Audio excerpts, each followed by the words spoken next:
어떤 분들은 보시를 많이 하고 절에다가 뭐 보시금을 많이 내거나 또는 봉사활동을 아주 많이 하고 거기서 많은 물건을 많이 가지고 가서 열심히 하고 다른 사람을 많이 모아가지고 어떤 활동을 하고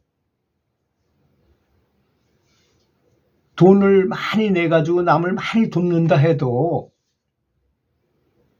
그거보다도 중요한 것은 연불입니다. 그렇지 않습니까? 가장 중요한 일은 연불하는 것입니다.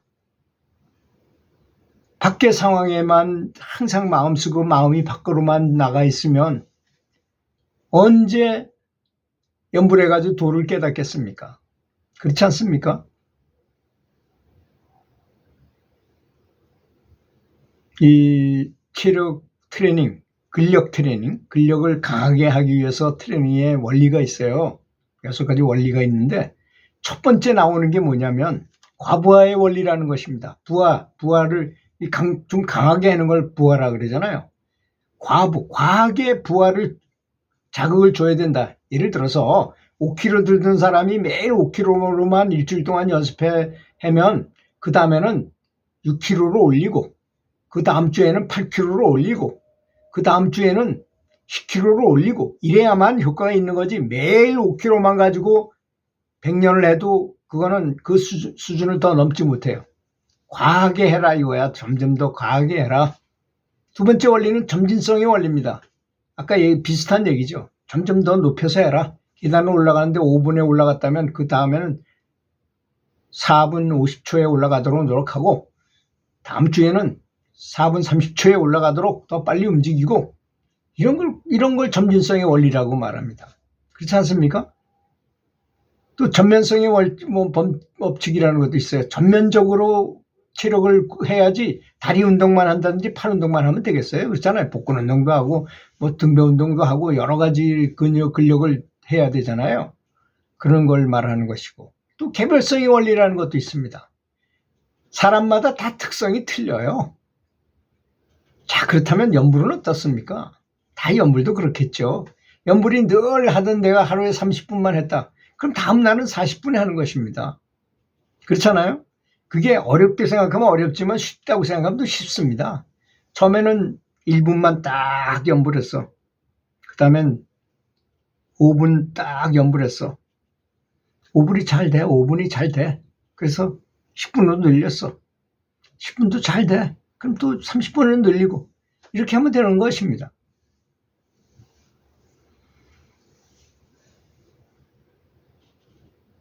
그래서 연불을 항상 일정하게 너무 작게 연불을 해가지고요. 그게 어떻게 진짜 심심풀이 껌으로 생각하고 이렇게 한다면 그것이 어떻게 되겠습니까? 그래서 연불을 이 세상 삶에서 내 인생에 있어서 가장 중요한 일에다가 딱 1번에다 갖다 놓고 그것을 달성하기 위해서 다른 것들은 하는 것이다. 다른 것들은 다 나는 연불과 결합해서 하는 것이다. 이렇게 생각을 해야 된다는 것입니다. 그렇게 수행을 하다 보면 수행이 점점 더 깊어지면 도고마성이라 해서 점점 마장이라는 것도 실감하게 되는 것 같습니다. 마장이 뿔 달린 마귀가 나타나서는 어떻게 한다는 것이 아니고 내가 어떻게 마장도 내 속에 있고 천국도 내 속에 있고 지옥도 내 속에 있고 천사도 내 속에 있고 마귀도 내 마음속에 있는 것입니다.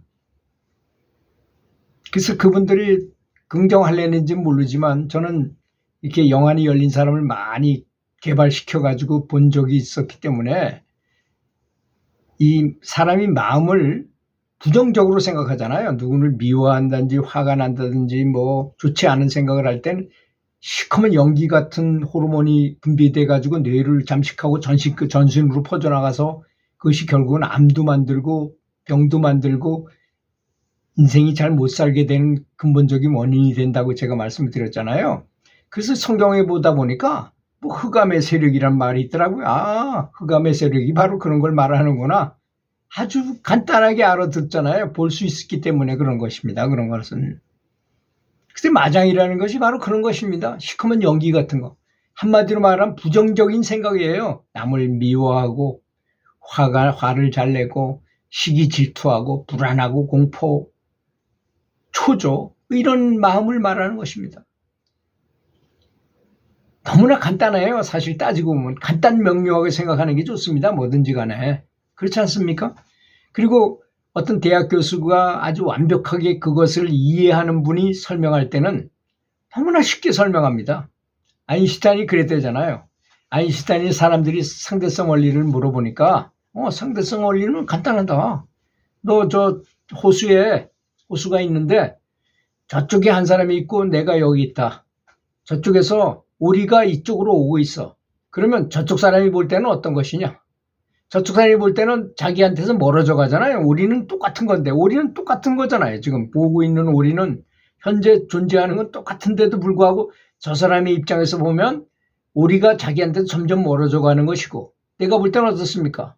내가 보는 건 저 오리가 나한테로 오고 있는 것이다 라고 본다 이거야. 똑같은 것을 보고도 또 설명하기를 기차가 지금 달리고 있어요. 그래서 기차 위에서 뭘 하나 딱 떨어뜨려. 그럼 떨어뜨리면 딱 떨어지면 바로 밑에 떨어진 줄 알지만 기차 밖에서 본 사람이 볼 때는 어떻습니까? 여기서 떨어뜨렸는데 한참 기차가 간 다음에 떨어졌잖아요. 그럼 장소는 전혀 다르다는 거죠. 그런 게 상대성 원리다 이거야. 그렇게 쉽게 설명하기도 하더라 이거야. 그런 것처럼 이렇게 연물도 아주 오래 하신 분들이 설명하는 건 하루 종일 알아듣기가 쉬워요. 그런데 어떤 분은 경전에 있는 내용을 가지고 설명하다 보니까 이것이 도대체 무슨 말을 하는 건지 이해가 잘 안 갈 수밖에 없게 되는 것입니다. 영혼이 맑아지면 좋기만 한 것도 아닙니다. 보이지 않던 것도 또는 느끼지 못하는 것도 느끼게 되고 보이지 못하는 걸 보게 되는 거죠. 예를 들어서 햇빛이 너무 환하게 비치면 햇빛이 너무 환하게 비치면 먼지가 이렇게 날아다니는 게 다 보이잖아요. 그런 거하고 같은 것입니다. 또 그전에 느끼지 못하던 걸 느껴요. 이제 중국 기공을 배워가지고 기감이라는 걸 느껴요. 기가 움직이는 걸 느끼면 아주 너무나 재밌어요. 손에서 가장 이렇게 많은 걸 느낄 수 있는데요. 이걸 느끼게 되면 어떤 지기가 아주 센 곳, 또 소나무밭 같은 데를 가면 굉장히 강력한 기가 이렇게 느껴져요. 너무 재밌습니다. 거기 가서 이렇게 재보고 여기가 명당이구나, 여기는 아니구나. 또 사람이 많은 곳에 가면 굉장히 강력하구나. 오늘 오전 10시경에 코파 아메리카에서 아르헨티나하고 카나다하고 축구 경기를 했는데 거기 관중이 8만 명이 넘었더라고요. 8만 몇백 명이. 그걸 보고 거기 코파 아메리카 재밌게 축구를 보면서 연구를 했어요. 8만 명하고 같이 조장을 하는 거. 조장이란 이렇게 같이 연결돼 있다고 생각하고 저분들이 다 연구를 하는 분이다라고 생각하고 같이 했다니까 에너지 레벨이 엄청 올라가더라고요. 굉장히 강력한 걸 느꼈어요. 왜냐하면 기감을 느낄 줄 알기 때문에 그런 걸 느끼는 것입니다. 그런 것을 말하는 거죠. 특히 이제 감정의 고리가 끊어질 때쯤이면 커다란 감정의 반란이 일어나요.